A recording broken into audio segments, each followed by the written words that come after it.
2011년 1월 10일 및 2011년 1월 12일에 있었던 블록딜 거래의 구체적인 거래 조건이나 목적을 공유하지 아니한 것으로 보이고, 추가 수수료 공제에 따른 피고인과 블랙펄 측의 분쟁이 있었던 것도 사실입니다.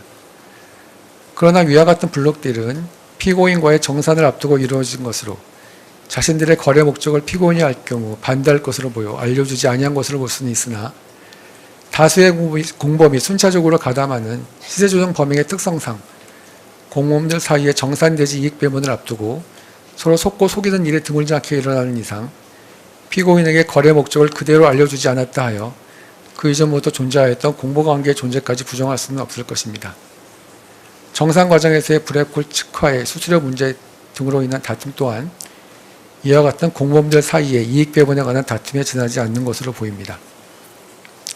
한편 손모 씨는 관련 판결에서 주의적 공소사실인 자본시장법 위반의 점을 무죄로 판단되고 방조범의 성립만 인정되었습니다.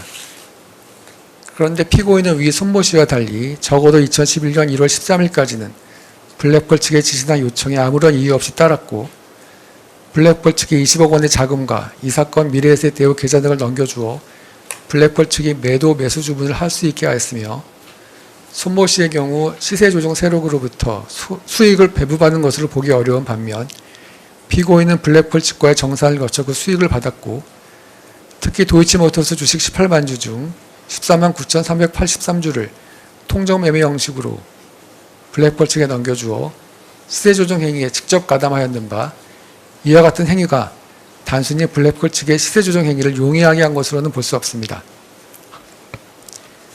또한 피고인 측은 김모 씨와 이모 씨 사이의 각 통화 내용을 등을 들어 피고인이 시세조정에 대한 인식이 없었고 오히려 시세조정 세력들에 의해서 피해를 입었다는 취지로 주장합니다.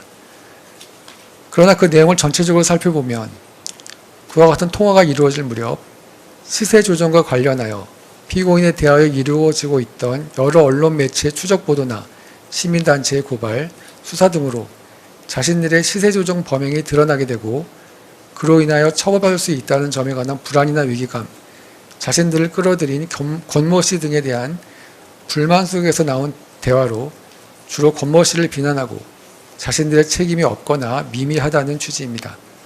그와 같은 통화 내용만을 가지고 피고인의 이 사건 시세조정 범행 관여 정도를 가늠할 수 없습니다.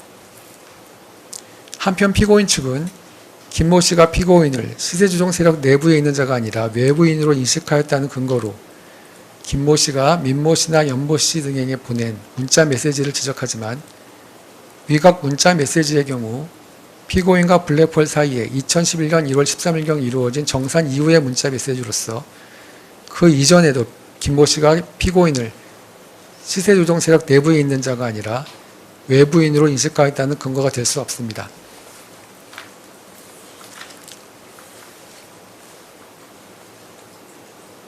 공범에 관한 법리와 앞서 살핀 여러 사실 및 사정을 종합하면 도이치모터스의 대표이사이자 대주주인 권모 씨는 김모 씨, 블랙펄 등 시세조정 세력과 함께 도이치모터스 주식에 대한 시세조정을 하기로 순차 공모하고, 피고인은 이와 같은 권모 씨의 권유로 시세조정 행위를 주도한 블랙펄 측에 합계 20억 원의 자금이 든 이 사건 미래에셋 대우 계좌를 위탁하여 시세조정 행위에 사용하게 하고 그 수익을 6대 4로 나눴으며, 김모 씨와 블랙펄 측이 실시간으로 지정한 시점 및 호가에 이 사건 대신증권 계좌에 있던 자신의 도이치모터스 주식 18만 주를 매도하면서 그중 적어도 관련 판결에서 유죄가 인정된 13만 9,383주를 통정매매 방식으로 블랙펄 측에 넘겨주어 시세조정 행위에 가담한 것으로 보아야 합니다. 이에 따라 단순히 블랙펄 측에 제공된 이 사건 미래에셋 대우 계좌 및 자금과 블랙펄 측에게 매도한 도이치모터스 주식이 시세조정 행위에 동원될 수 있다는 사실을 알고 이를 용인함을 넘어서 블랙펄 등의 시세조정 행위에 대하여 공동 가공의 의사를 가지고 기능적 행위 주배를 통하여 가담한 것으로 인정할 수 있습니다.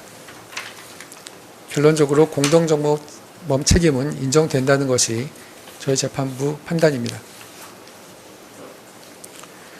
다음으로 피고인에게 공동정범 책임이 인정되지 아니하거나 시세 조정 행위에 해당하지 아니하는 부분에 대해서 말씀드리겠습니다. 별지 범죄 일람표 1순번 1 내지 4, 17, 80 기재 주식거래 부분입니다. 피고인이 겉멋이 둔가 범행을 공모하였다고 볼 수 없는 2010년 10월 21일경 별지 범죄 일람표 1순번 1 내지 4 기재 거래에 관해서는 공동정범으로서 책임이 성립하지 않습니다. 다음으로 별지 범죄 일람표 1 순번 17 기재 거래는 관련 판결에서 통정 가장 매매로 인정되지 않았고 달리 볼 증거도 없습니다. 같은 범죄 일람표 1 순번 80 기재 거래 또한 관련 판결에서 통정 가장 매매로 인정되지 아니하였고 특별검사 측이 제출한 증거만으로는 위와 같은 거래가 통정 매매에 해당한다고 단정하기 어렵습니다.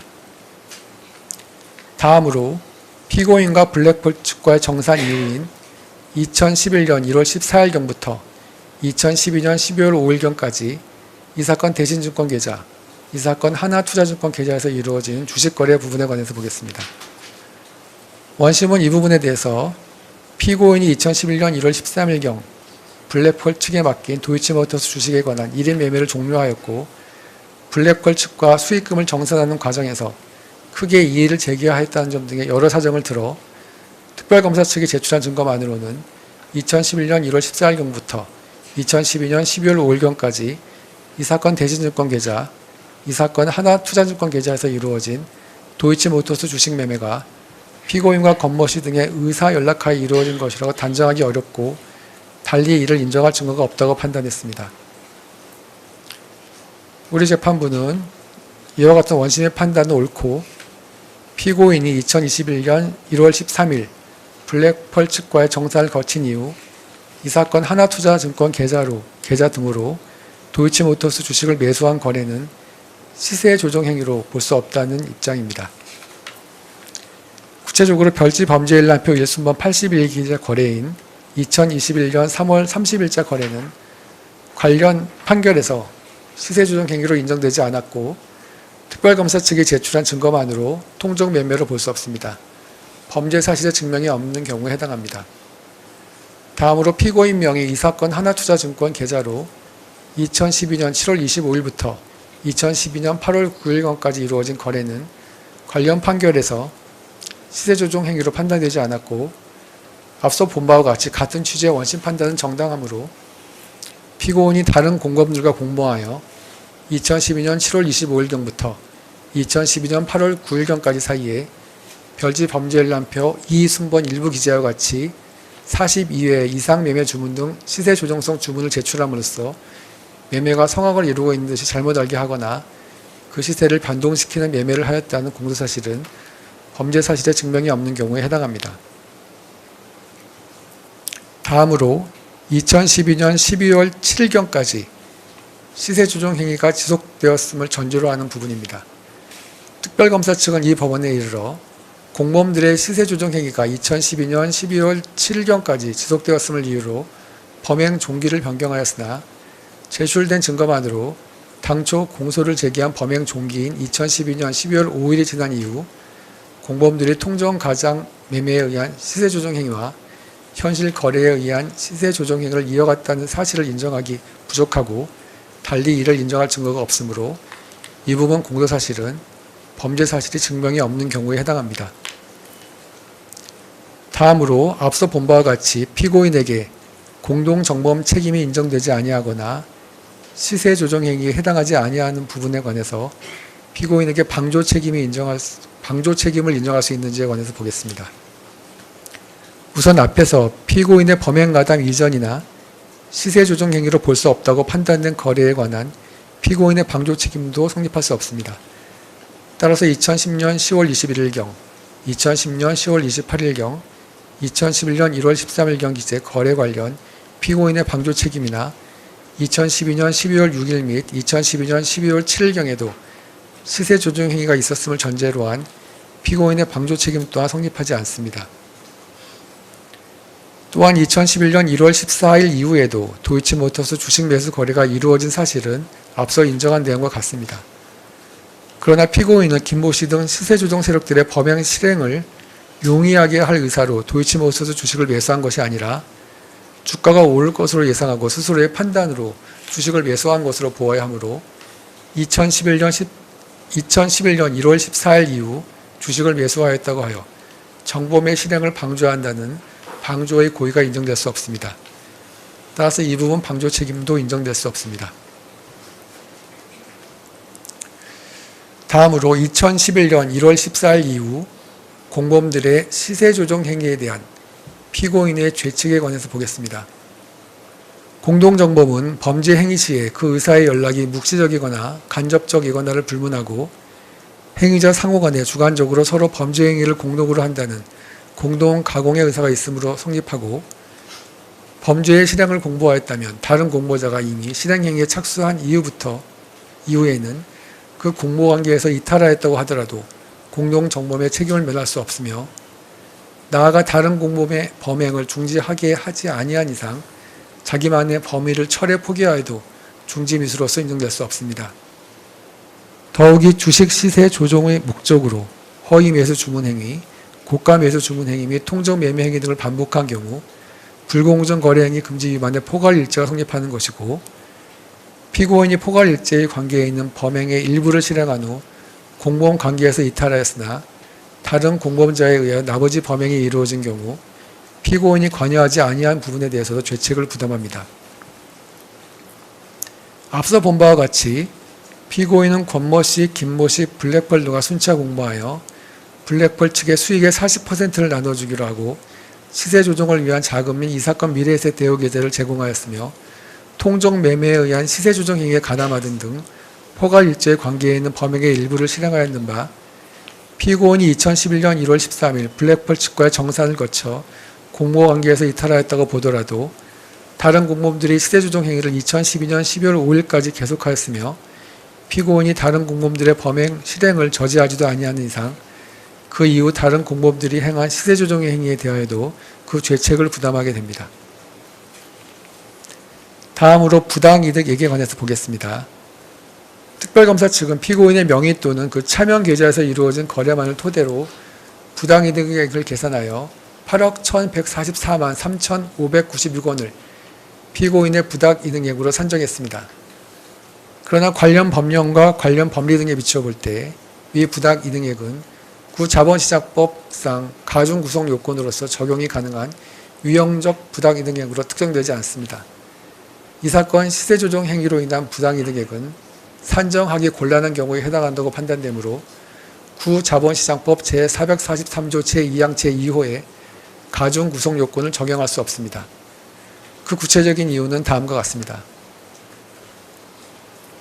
첫째, 자본시장법 시행령 별표에 부당이득액의 산정 방식에 따르면 여러 사람이 공동으로 위반행위에 가담한 경우에는 해당 위반행위로 발생한 부당이득액을 위반행위자별 부당이득액으로 한다고 규정하고 있는 바, 이는 다수가 관여하는 시세조정 범죄의 특성상 위반자들이 다수의 계좌를 이용하는 경우가 많고, 이때 공범들별로 시세조정에 이용되는 계좌와 이익을 실현한 계좌가 일치하지 않을 수 있기 때문입니다. 이와 같은 방식으로 이 사건 시세조정행위 전체로부터 발생한 부당이득액을 산정하려면 전체 공범들의 도이치모터스 주식 보유 및 거래 현황 등이 밝혀져야 하는데, 특별검사가 제출한 증거들만으로는 이를 인정하기 부족합니다. 한편 관련 판결에서 검사가 공소를 제기한 부당이득액을 전제로 계산하더라도 그 거래 비용을 알 수 있는 자료가 없고, 관련 판결에서도 부당이득액을 산정할 수 없다는 취지로 판단하였습니다. 둘째, 특별검사 측은 부당이득액을 계산하면서 외부 요인의 영향을 고려하지 아니하였고, 그 이유는 전체 범죄행위 기간에 해당하는 총 532일 거래일 중 피고인의 주식 매매는 45거래일에 불과하기 때문이라고 주장하고 있습니다. 그러나 피고인이 주식을 매도한 시기 중 2010년 10월경부터 2011년 1월경은 외부 요인의 영향을 가장 많이 받은 시점이었습니다. 확정된 관련 판결에서도 도이치모터스 주가의 등락이 있었던 2010년 10월경부터 2011년 1월경까지 사이에는 주가에 영향을 미치는 여러 외부 요인이 존재하였던 사정이 인정되었습니다. 세 번째, 부당이득액은 위반 행위와 관련된 거래로 얻은 이익액인데 2010년 10월 28일부터 11월 1일까지 도이치모터스 주식 18만 주의 매매 차익인 1억 704만 2,581원의 경우 위반행위 기간의 매도 금액에서 위반행위 이전 기간인 2010년 1월 12일부터 29일까지의 매수 금액을 공제하는 방식으로 산정하였는 바, 이는 피고인이 관여한 이 사건 시세조정 행위와 관련된 거래로 얻은 이익으로 볼 수 없습니다. 또한 피고인이 2010년 1월 12일부터 29일경 향후 이 사건 조정행위가 이루어질 것을 미리 예상하고 그 전에 주식을 취득한 경우로 볼 수도 없습니다. 마지막으로 공소시효에 관해서 보겠습니다. 동일 죄명에 해당하는 수개의 행위를 단일하고 계속된 범위 하에 일정 기간 계속하여 행하고 그 피해 법익도 동일한 경우에는 이들 각 행위를 통틀어 포괄일제로 처단하여야 하고, 그 경우 소멸시효는 최종의 범죄 행위가 종료한 때부터 진행합니다. 앞서 본 바와 같이 피고인은 권모씨, 김모씨, 블랙펄드가 순차 공모하여 블랙펄 측에 수익의 40%를 나누어 주기로 하고 시세조정을 위한 자금 및 이 사건 미래에셋 대우 계좌를 제공하였으며, 통정 매매에 의한 시세조정 행위에 가담하는 등 포괄일제 관계에 있는 범행의 일부를 실행하였고, 피고인이 2011년 1월 13일경 정산을 거쳐 공모관계에서 이탈한 이후에도 다른 공모범들의 이 사건 시세조정 행위는 2012년 12월 5일까지 계속되었는 바, 피고인은 이에 관해서도 공동전범의 죄책을 부담하게 됩니다. 이러한 시세조정 행위는 단일하고 계속된 범위로 일정 기간 계속하여 행해진 것이므로 위 행위에 대하여 포괄하여 하나의 자본시장법 위반죄가 성립한다고 보아야 하고, 위 행위로 인한 범죄 행위의 종료 시기는 다른 공모범들이 범행을 마친 2012년 12월 5일경으로 보아야 합니다. 그런데 그 공소시효 10년이 도고하기 전인 2021년 10월 25일경부터 이 사건 공소사실에 피고인의 공범으로 적시된 이모씨 등에 대해서 순차로 공소가 제기되었고, 그 유죄 판결이 2025년 4월 3일 확정되었으며, 민모씨에 대하여 그 이전이 2022년 12월 15일 공소가 제기되어 현재 항소심 계속 중이며, 관련 특검법 부칙 제4조에 따라서도 공소시효가 정지되는 이상 2012년 12월 5일경부터 공소시효가 진행된다고 볼 경우 이 사건 공소가 제기된 2025년 8월 29일 기준으로 공소시효가 도과되지 아니하였습니다. 결론적으로 먼저 원심 판결의 무죄 부분 중 자본시장법 위반의 점에 대해서는 공소장 변경으로 인한 직권 파기 사유가 있고, 다음으로 이 부분 주의적 공소 사실인 자본시장법 위반의 점 중 앞서 본 무죄 부분을 제외한 부분에 대해서는 유죄가 인정됨에도 그 판시와 같은 이유로 이 부분 공소 사실을 무죄, 일부 이유 면소를 판단한 원심은 사실을 오인하거나 법리를 오해하여 판결에 영향을 미친 잘못이 있습니다. 검사의 이 부분 항소 이유 주장은 위 인정 범위에서 이유 있습니다.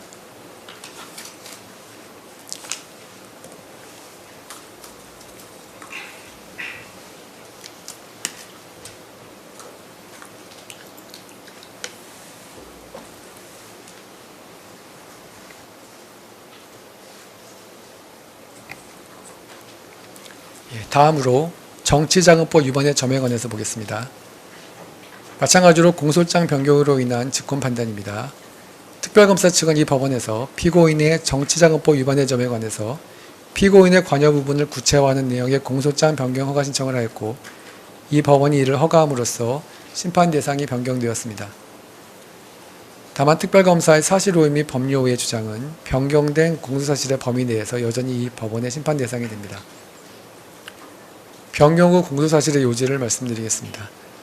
명태균은 2021년 6월 18일경 윤석열을 위한 대선 여론조사를 실시하여 피고인 부부에게 무상으로 제공하기로 상호 협의하고 2021년 6월 26일경부터 2022년 3월 2일경까지 사이에 공표용 여론조사 36회, 2021년 8월 13일경부터 2022년 3월 8일경까지 사이에 비공표용 여론조사 총 22회를 실시하고 그 결과를 공표하거나 피고인 등에게 전달하는 방법으로 피고인 부부에게 합계 2억 7,440만원 비용 상당의 여론조사를 무상으로 제공하였고, 피고인과 윤석열은 위와 같은 여론조사를 무상으로 제공받았으며, 이와 같이 피고인은 윤석열과 공모하여 정치자금법이 정하지 아니한 방법으로 명태균으로부터 정치자금을 기부받은 것이라는 취지로 공소가 제기되었습니다.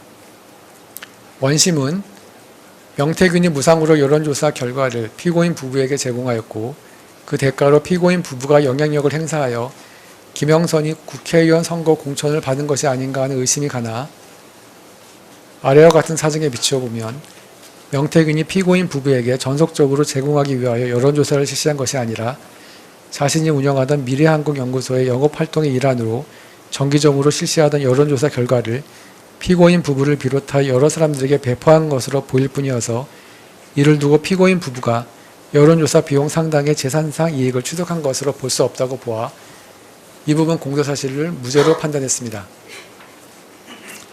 원심이 무죄로 판단한 근거로 둔 사정을 간단하게만 말씀드리면 다음과 같습니다. 첫째, 피고인이 명태균이 운영하는 미래한국연구소 또는 여론조사 기관인 PNR과 여론조사에 관해서 계약을 체결한 사실이 없다. 둘째, 여론조사의 실시 여부 및 방법, 여론조사 결과의 공표나 배포 등에 관해서 명태균이 피고인의 지시를 받았다고 인정할 증거가 없고 오히려 명태균이 여론조사 수행 방식, 공표 여부 및 배포 상대방 등을 정한 것으로 보인다.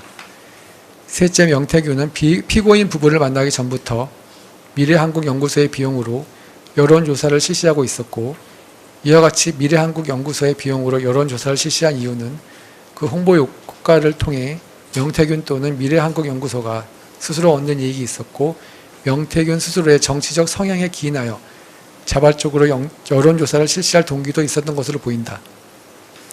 넷째, 명태균은 이미 지방자치단체 관련 선거에서 입후보하려는 예비후보자들이나 그 여론조사를 의뢰한 사람들로부터 받은 돈으로 여론조사 비용을 충당한 것으로 보인다. 다섯째, 이 사건 비용 집계표는 기재된 비용이 과도하게 계산되었고 피고인 부부가 관여한 바 없는 뉴데일리의 비용 부담에 관한 부분도 포함되어 있는 바 대통령 당선인의 배우자인 피고인에게 허위 내용이 기재된 서류로 비용을 청구한다는 것은 납득하기 어려우므로 명태균이 피고인에게 이 사건 비용 집계표를 제시하며 비용 청구를 하였을 것으로는 보이지 않는다. 여섯째, 피고인 부부가 여론조사의 대가로 김영선의 공천을 약속하였다면 명태균이 지속적으로 연락하여 재차 김영선의 공천을 부탁할 이유가 없고 김영선의 공천은 국민의힘 공천관리위원회에서 위원들 사이의 토론을 거쳐 투표에 의해 결정된 것으로 보이며 공천은 피고인의 선물이라는 취지의 명태균의 발언은 평소 그의 발언 등에 비추어 그대로 믿기 어려우므로 여론조사의 대가로 김영선에 대한 공천을 약속한 것으로 단정하기 어렵다. 마지막으로 피고인이 정치활동을 하는 자인 윤석열의 당선을 도왔다고 하더라도 그것만으로 피고인이 정치자금법상 정치활동을 하는 자에 해당한다고 볼 수 없고 공소사실만으로는 피고인의 기능적 행위지배가 무엇인지 파악할 수 없다는 등의 이유를 들었습니다. 이에 대해서 우리 재판부는 다음과 같이 판단을 했습니다.